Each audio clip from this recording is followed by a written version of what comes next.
అందరికీ శుభోదయం అండి. మనం జీవితంలో ఎక్కువగా వినోదాన్ని కోరుకుంటాం. ఎప్పుడూ ఆనందంగా ఉండాలని ప్రయత్నం చేస్తూ ఉంటాం. అది మన సహజ గుణం కూడా. ప్రతి ఒక్కరు కూడా అలాగే భావిస్తారు. కానీ మనం ఆ వినోద సమయాల్లో, ఆ ఆనందంగా గడిపే సమయాల్లో ఒక్కొక్కసారి విషాదం కూడా చోటు చేసుకోవడం చూస్తూ ఉంటాం.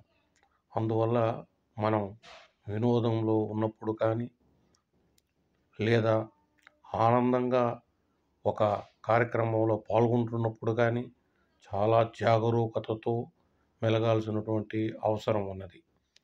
మన మనస్సును నిగ్రహించుకొని తద్వారా మన కార్యక్రమాలను చేయడం జరపాలి. లేదంటే మనం చాలా ఇబ్బందులు ఎదుర్కోవాల్సి వస్తుంది. ఒక్కొక్కసారి మనం విహారయాత్రల్లో వెళ్తూ ఉంటాం. కొండలపైకి, జలపాతాల దగ్గరికి వెళ్తూ ఉంటాం. అటువంటప్పుడు మనం చాలా జాగ్రత్త వహించాల్సినటువంటి అవసరం ఎంతో ఉందండి. ఒక్కొక్కప్పుడు మన ప్రయాణాల్లో హడావిడి, ఆతృత కూడా చోటు చేసుకుంటూ ఉంటుంది. అలాంటప్పుడు కూడా మనం కొంత గందరగోళ స్థితిని ఎదుర్కొంటూ ఉంటాం.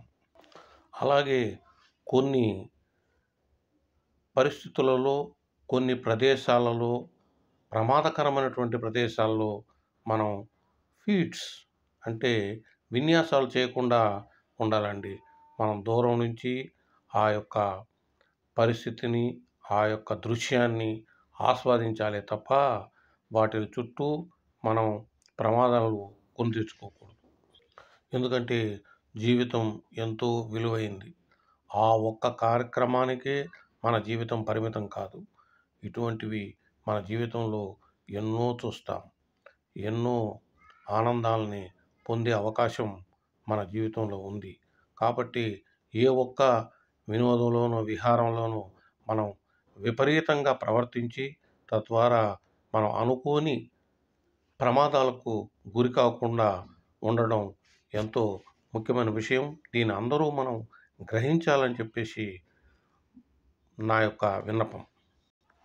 ముఖ్యంగా చిన్నపిల్లలను, తర్వాత ఇటువంటి విన్యాసాలు చేసేటటువంటి అడ్వెంచర్స్ చేయాలనేటువంటి మనస్తత్వంతో ఉన్నటువంటి యువతని పెద్దవాళ్ళు కనిపెట్టుకుని వాళ్ళని అదుపులో ఉంచుకునే ప్రయత్నం చేయాలి.